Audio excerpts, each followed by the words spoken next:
ត្រាវមកចំហៀងតូចនេះយកមកចៀនបំពងជ្រលក់ជាមួយនឹងទឹកម្ទេសលាយទឹកម៉ាយ៉ូណេសអញ្ចឹងបងប្អូនអើយគឺថាញ៉ាំឆ្ងាញ់មែនតើបងប្អូនដែលធ្វើទេឲ្យស្អាតធ្វើបានដឹងតែធ្វើឲ្យជក់ចិត្តមកបងប្អូនគឺឈ្ងុយមែនតើជាពិសេសហ្មងយើងញ៉ាំបន្លែសាច់នំក្រៀមនៅអូយគឺថាឈ្ងុយពេញមាត់ពេញច្រមុះហ្មងយើងញ៉ាំប៉ះជាមួយនឹងទឹកម៉ាយ៉ូណេសអញ្ចឹងទៅគឺចាប់ជាតិគ្នាល្អណាស់បងប្អូនបានធ្វើគួរតែលាយជាមួយនឹងទឹកម៉ាយ៉ូណេសអញ្ចឹងគឺថាញ៉ាំទៅឆ្ងាញ់មែនតើបងប្អូនឡើងប្លែកមាត់ហ្មងហើយចំណាយវិធីធ្វើនេះវិញអត់មានអីពិបាកធ្វើទេបងប្អូនថ្ងៃនេះគឺខ្ញុំមានត្រាវដែលបានស្ងោរឬក៏ចំហុយឆ្អិនហ្នឹងមកចំហៀងហ្នឹងទម្ងន់របស់វា270ក្រាមស្មើនឹង2ខាំ7ខ្ញុំបានទុកឲ្យសាច់ត្រាវនឹងរៀងចុះត្រជាក់បន្តិចទៅបន្ទាប់មកយើងចិតវាជាដុំតូចៗហើយយកនាងប្អូនរ៉ែក៏បានឬក៏សមបបែកជាមួយនឹងសមយើងធម្មតាក៏បានដែរយើងព្យាយាមបបែកសាច់ត្រាវនឹងឲ្យម៉ត់បានល្អទៅបាទខ្ញុំយកគ្រឿងផ្សំផ្សេងទៀតមកលាយចំពោះគ្រឿងផ្សំនេះខ្ញុំបានបន្ថែមម្សៅមានដូចជាម្សៅពោតចំនួន70ក្រាម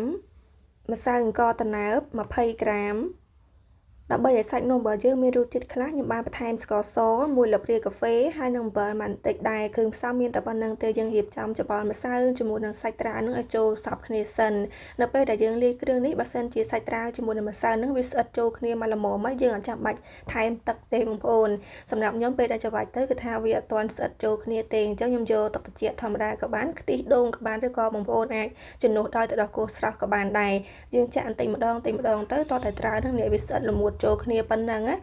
មកគឺបានហើយយើងលាយសាច់ត្រាវកុំឲ្យជ្រាយពេកតែយើងធ្វើជ្រាយពេកគឺពិបាកក្នុងការធ្វើម៉ូតនំណាស់បងប្អូនដើម្បីធ្វើឲ្យម៉ូតនំរបស់យើងងាយស្រួលធ្វើឲ្យចំណាយពេលតិចបងប្អូនអាចធ្វើតាមវិធីនេះបាននេះពេលដែលយើងលាយម្សៅត្រូវអញ្ចឹងវាអត់ទន់ខ្លាំងពេលអញ្ចឹងពេលដែលយើងមូលវាជាងធ្វើឲ្យបែបនេះទៅវាអត់មានស្អិតជាប់ក្តារចាប់អីញ៉ៃទេហើយយើងលុញវាជាងទៅអញ្ចឹងហើយកាត់វាជាដុំតូចៗបងប្អូនចង់បានទំហំនំតូចធំអីយើងអាចលៃលកត្រង់កន្លែងយើងកាត់នឹងបានសម្រាប់ខ្ញុំនេះគឺថាធ្វើសាច់នំនឹងរាងធំដែរបងប្អូនធ្វើតូចជាងខ្ញុំទៀតគឺថាកាន់តែឆ្ងាញ់យើងអាចពុះវាជា2